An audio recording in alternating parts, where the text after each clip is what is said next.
Voucher शुरू किया गया है, वो भी एक शानदार पहल है।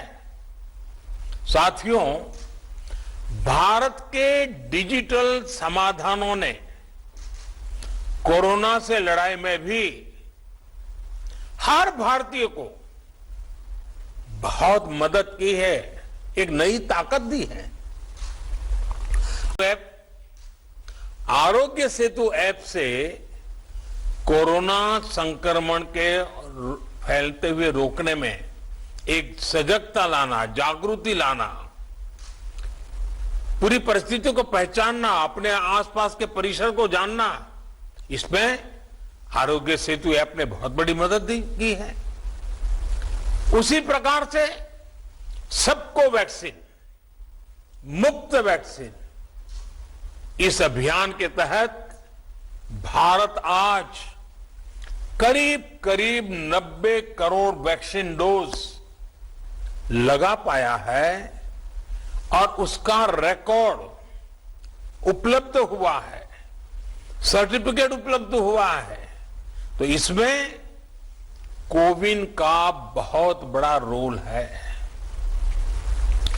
रजिस्ट्रेशन से लेकर सर्टिफिकेशन तक का इतना बड़ा डिजिटल प्लेटफॉर्म दुनिया के बड़े बड़े देशों के पास नहीं है।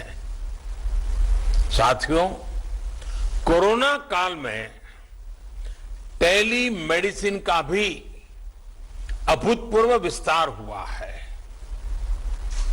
ई संजीवनी के माध्यम से अब तक लगभग 1.25 करोड़ रिमोट कंसल्टेशन पूरे हो चुके हैं। ये सुविधा हर रोज देश के दूर सुदूर में रहने वाले हजारों देशवासियों को घर बैठे ही शहरों के बड़े अस्पतालों के बड़े बड़े डॉक्टरों से कनेक्ट कर रही है। जाने माने डॉक्टरों की सेवा आसान हो सकी है। मैं आज इस अवसर पर देश के सभी डॉक्टरों, नर्सेस और मेडिकल स्टाफ का हृदय से बहुत आभार व्यक्त करना चाहता हूं। चाहे वैक्सीनेशन हो, कोरोना के मरीजों का इलाज हो, उनके प्रयास कोरोना से मुकाबले में देश को बड़ी राहत दे पाए हैं, बहुत बड़ी मदद कर पाए हैं। साथियों, आयुष्मान भारत पीएम जय ने गरीब के जीवन की बहुत बड़ी चिंता दूर की है। अभी तक 2 करोड़ से अधिक देशवासियों ने इस योजना के तहत मुफ्त इलाज की सुविधा का लाभ उठाया है और इसमें भी आधी लाभार्थी हमारी माताएं हैं, हमारी बहनें हैं, हमारी बेटियां हैं। ये अपने आप में सुकून देने वाली बात है, मन को संतोष देने वाली बात है। हम सब जानते हैं हमारे परिवारों की स्थिति। सस्ते इलाज के अभाव में सबसे अधिक तकलीफ देश की माताएं बहनें ही उठाती हैं। घर की चिंता, घर के खर्चों की चिंता, घर के दूसरे लोगों की चिंता में हमारी माताएं बहनें अपने ऊपर होने वाले इलाज के खर्च को हमेशा टालती रहती है, लगातार टालने की कोशिश करती है। वो ऐसा ही कहते हैं, नहीं हाँ ठीक हो जाएगा, नहीं नहीं अब ये तो एक दिन का मामला है, नहीं नहीं ऐसे ही एक पुड़िया ले लेंगे तो ठीक हो जाएगा। क्योंकि मां का मन है ना, वे दुख झेल लेती है, लेकिन परिवार पर कोई आर्थिक बोझ आने नहीं देती है। साथियों, जिन्होंने आयुष्मान भारत के तहत अभी तक इलाज का लाभ लिया है या फिर जो उपचार करा रहे हैं, उनमें से लाखों ऐसे साथी हैं जो इस योजना से पहले अस्पताल जाने की हिम्मत ही नहीं जुटा पाते थे, टालते रहते थे।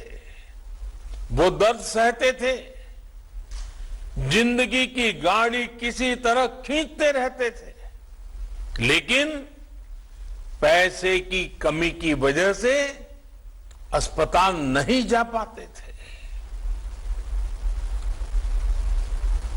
इस तकलीफ का एहसास ही हमें भीतर तक झकझोर देता है।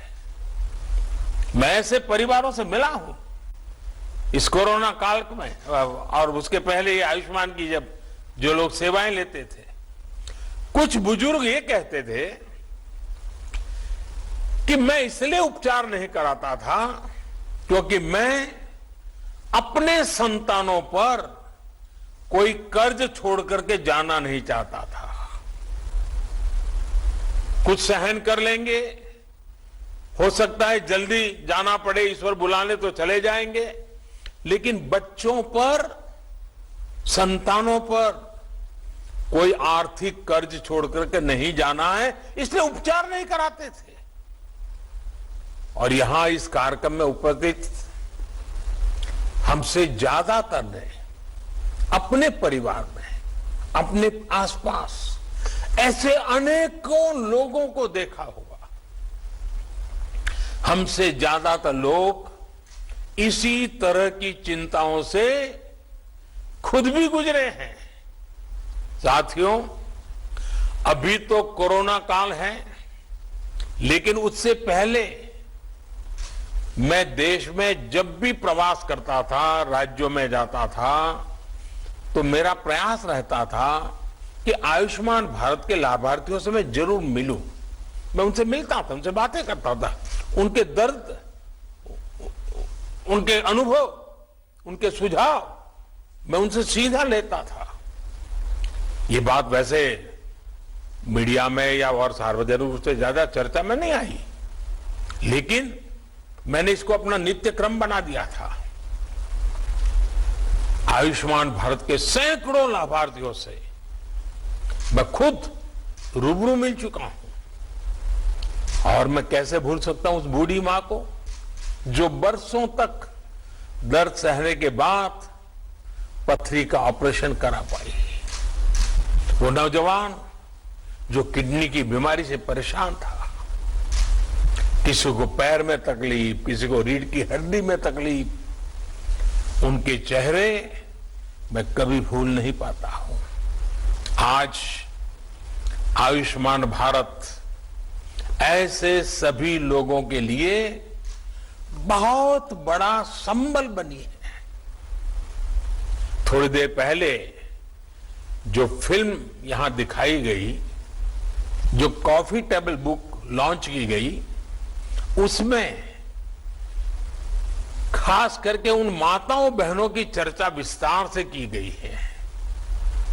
बीते 3 सालों में जो हजारों करोड़ रुपए सरकार ने वहन किए हैं, उससे लाखों परिवार गरीबी के कुचक्र में फंसने से बचे हैं। कोई गरीब रहना नहीं चाहता है।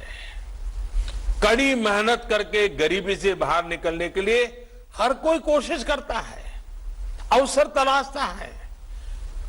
कभी तो लगता है कि हाँ बस अब कुछ ही समय में गरीबी से बाहर आ जाएगा, और अचानक परिवार में एक बीमारी आ जाए तो सारी मेहनत मिट्टी में मिल जाती है।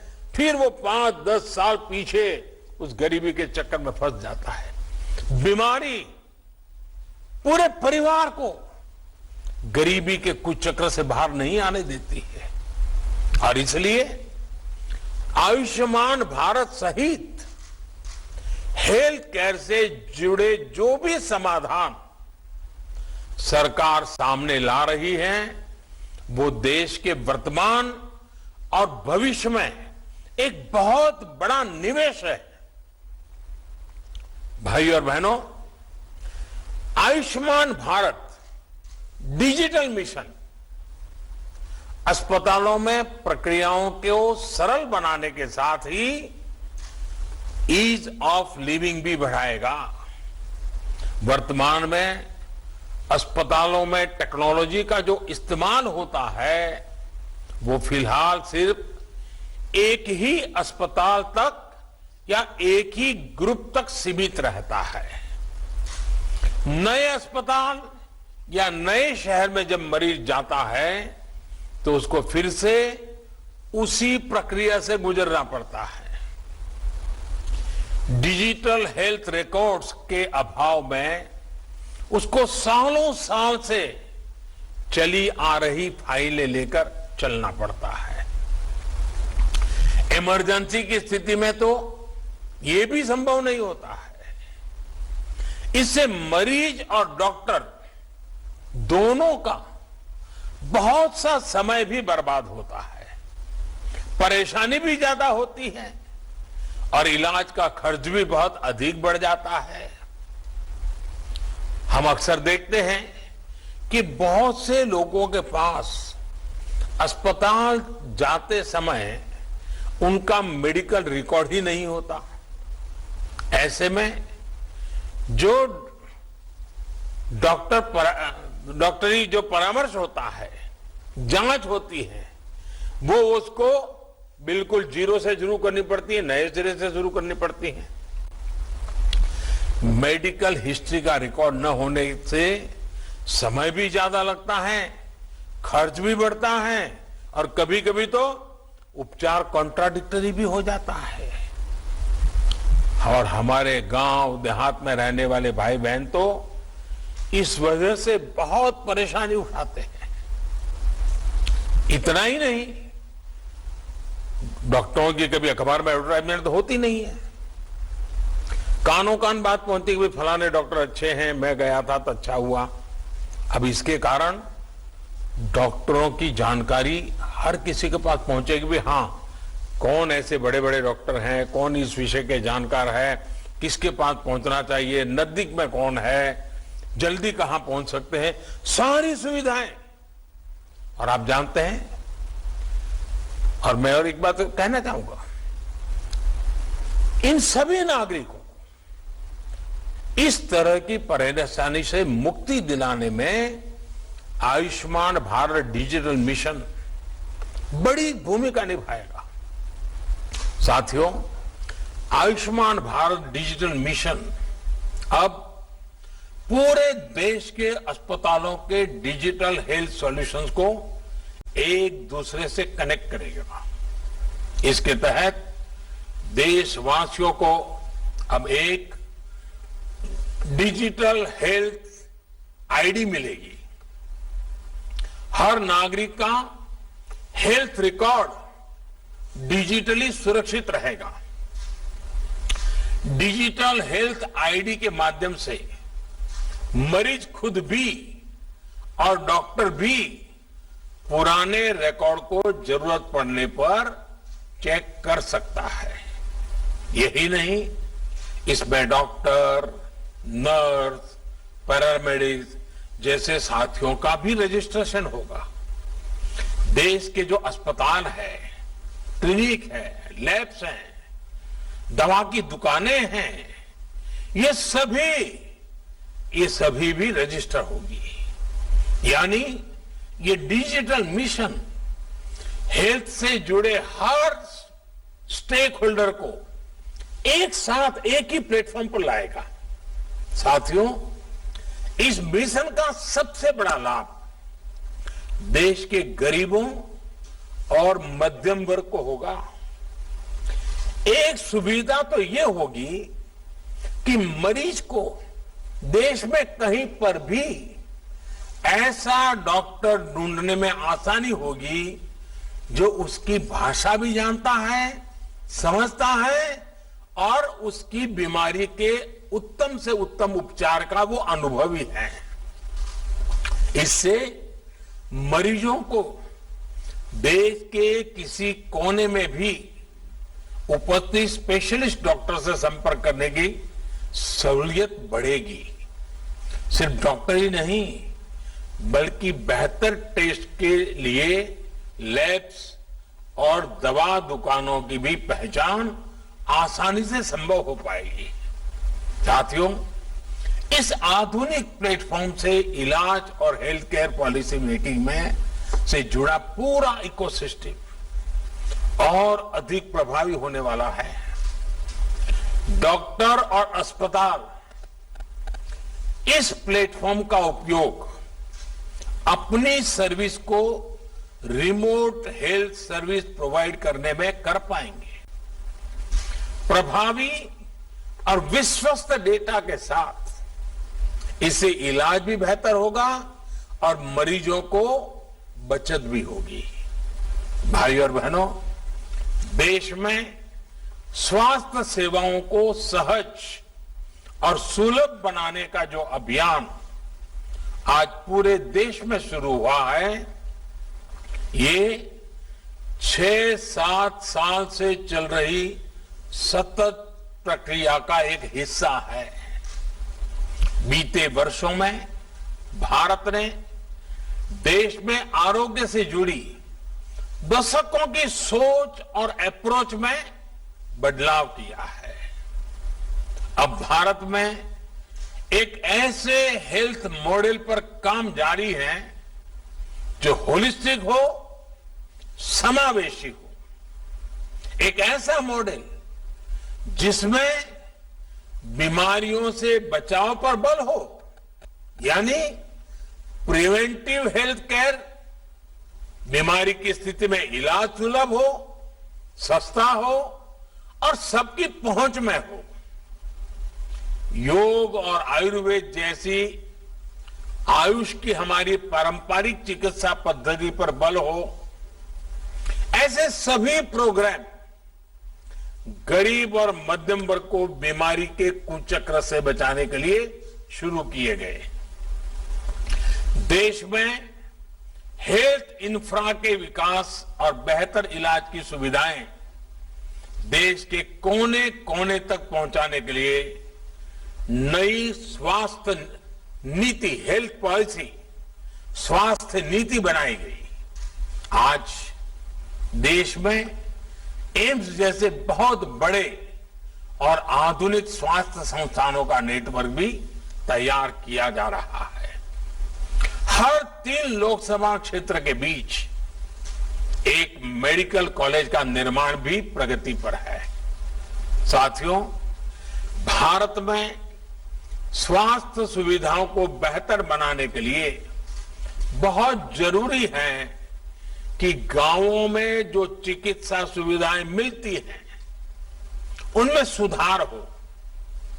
आज देश में गांव और घर के निकट ही प्राइमरी हेल्थ केयर से जुड़े नेटवर्क को हेल्थ एंड वेलनेस सेंटर में उससे सशक्त किया जा रहा है। अभी तक ऐसे लगभग 80,000 सेंटर्स चालू हो चुके हैं। ये सेंटर्स रूटीन चेकअप और टीकाकरण से लेकर गंभीर बीमारियों की शुरुआती जांच और अनेक प्रकार के टेस्ट की सुविधाओं से लैस हैं। कोशिश ये है कि इन सेंटर्स के माध्यम से जागरूकता बढ़े और समय रहते गंभीर बीमारियों का पता चल सके। साथियों, कोरोना वैश्विक महामारी के इस दौर में मेडिकल इंफ्रास्ट्रक्चर के निर्माण को निरंतर गति दी जा रही है।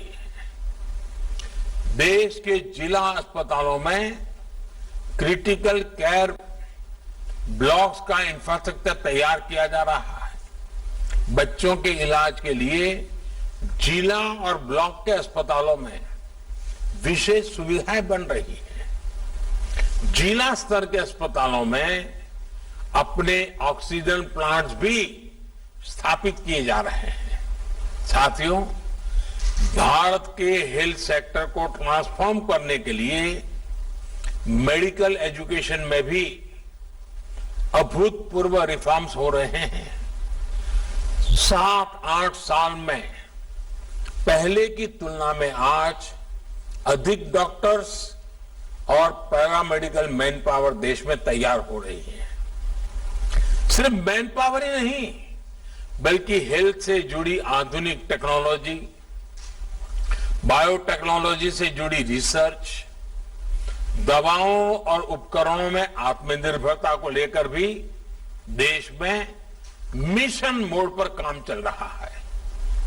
कोरोना की वैक्सीन के डेवलपमेंट और मैन्युफैक्चरिंग में भारत ने जिस तरह अपना सामर्थ्य दिखाया है, वो हमें गर्व से भर देता है। स्वास्थ्य उपकरणों और दवाओं के कच्चे माल के लिए पीएलआई स्कीम से भी इस क्षेत्र में आत्मनिर्भर भारत अभियान को बहुत ताकत मिल रही है। साथियों, बेहतर मेडिकल सिस्टम के साथ ही ये भी जरूरी है कि गरीब और मध्यम वर्ग का दवाओं पर कम से कम खर्च हो। इसलिए केंद्र सरकार ने जरूरी दवाओं, सर्जरी के सामान, डायलिसिस जैसी अनेक सेवाओं और सामान को सस्ता रखा है। भारत में ही बनने वाली दुनिया की श्रेष्ठ जेनरिक दवाओं को इलाज में ज्यादा से ज्यादा उपयोग में लाने के लिए प्रोत्साहन दिया गया है। 8,000 से ज्यादा जन औषधि केंद्रों ने तो गरीब और मध्यम वर्ग को बहुत बड़ी राहत दी है। और मैं जन औषधि केंद्र से जो दवाइयां लेते हैं, ऐसे मरीजों से भी पिछले दिनों मुझे कई बार बात करने का मौका मिला और मैंने देखा है कुछ परिवार ऐसे उनको डेली कुछ दवाइयां लेनी पड़ती हैं, कुछ उम्र में कुछ बीमारियों के कारण। इस जनऔषधि केंद्र के कारण ऐसे मध्यम वर्गीय परिवार के 1,000, 1,500, 2,000 रुपया हर महीना बच रहा है। साथियों, एक संयोग ये भी है कि आज का ये कार्यक्रम वर्ल्ड टूरिज्म डे पर आयोजित हो रहा है। कुछ लोग सोच सकते हैं कि हेल्थ केयर के प्रोग्राम का टूरिज्म से क्या लेना देना, लेकिन हेल्थ का टूरिज्म के साथ एक बड़ा मजबूत रिश्ता है, क्योंकि जब हमारा हेल्थ इंफ्रास्ट्रक्चर इंटीग्रेटेड होता है, मजबूत होता है, तो उसका एक सकारात्मक प्रभाव टूरिज्म सेक्टर पर भी पड़ता है। क्या कोई टूरिस्ट ऐसी जगह जाना चाहेगा जहां किसी इमरजेंसी में इलाज की बेहतर सुविधा ही न हो? और कोरोना के बाद से तो अब ये और भी महत्वपूर्ण हो गया है। जहां वैक्सीनेशन जितना ज्यादा होगा, टूरिस्ट वहां जाने में उतना ही सेफ महसूस करेंगे। और आपने देखा होगा, हिमाचल हो, उत्तराखंड हो, सिक्किम हो, गोवा हो, ये जो हमारे टूरिस्ट डेस्टिनेशन वाले राज्य हैं, वहां बहुत तेजी से, अंडमान निकोबार हो, बहुत तेजी से वैक्सीनेशन को बल दिया गया है, क्योंकि टूरिस्टों के लिए मन में एक विश्वास पैदा हो। आने वाले वर्षों में ये बात निश्चित है कि सारे फैक्टर और भी मजबूत होंगे। जिन जिन जगहों पर हेल्थ इंफ्रा बेहतर होगा, वहां टूरिज्म की संभावनाएं और ज्यादा बेहतर होगी। यानी हॉस्पिटल और हॉस्पिटैलिटी और एक दूसरे के साथ मिलकर चलेंगे। साथियों, आज दुनिया का भरोसा भारत के डॉक्टर्स और हेल्थ सिस्टम पर लगातार बढ़ रहा है। विश्व में हमारे देश के डॉक्टरों ने बहुत इज्जत कमाई है, भारत का नाम ऊंचा किया है। दुनिया के बड़े बड़े लोगों के साथ आप पूछोगे तो कहेंगे, हाँ, मेरा एक डॉक्टर तो हिंदुस्तानी है। यानी भारत के डॉक्टरों की नामना है। भारत के इंफ्रास्ट्रक्चर अगर मिल जाए तो दुनिया से हेल्थ के लिए भारत आने वालों की संख्या बढ़नी बढ़नी है। इंफ्रास्ट्रक्चर की कई मर्यादाओं के बीच भी लोग भारत में ट्रीटमेंट कराने के लिए आते हैं और उसकी कभी तो बड़ी इमोशनल कथाएं हमें सुनने को मिलती। छोटे छोटे बच्चे हमारे अड़ोस पड़ोस के देशों से भी जब यहाँ आते हैं, स्वस्थ होकर के जाते, पूरा परिवार खुश, उस देश में भी खुशियां फैल जाती हैं। साथियों, हमारे vaccination programme, CoWIN technology platform और फार्मा सेक्टर ने हेल्थ सेक्टर में भारत की प्रतिष्ठा को और बढ़ाया है। जब आयुष्मान भारत डिजिटल मिशन द्वारा टेक्नोलॉजी की नई व्यवस्थाएं विकसित होगी तो दुनिया के किसी भी देश के मरीज को भारत के डॉक्टरों से कंसल्ट करने, इलाज करने, अपनी रिपोर्ट उन्हें भेजकर परामर्श लेने में बहुत आसानी हो जाएगी। निश्चित तौर पर इसका प्रभाव हेल्थ टूरिज्म पर भी पड़ेगा। साथियों, स्वस्थ भारत का मार्ग आजादी के अमृत काल में भारत के बड़े संकल्पों को सिद्ध करने में, बड़े सपनों को साकार करने के लिए बहुत जरूरी है। इसके लिए हमें मिलकर अपने प्रयास जारी रखने होंगे। मुझे विश्वास है चिकित्सा क्षेत्र से जुड़े सभी व्यक्ति, हमारे डॉक्टर्स, पैरामेडिक्स, चिकित्सा संस्थान इस नई व्यवस्था को तेजी से आत्मसात करेंगे। एक बार फिर आयुष्मान भारत डिजिटल मिशन के लिए मैं देश को बहुत बहुत शुभकामनाएं देता हूं। बहुत बहुत धन्यवाद।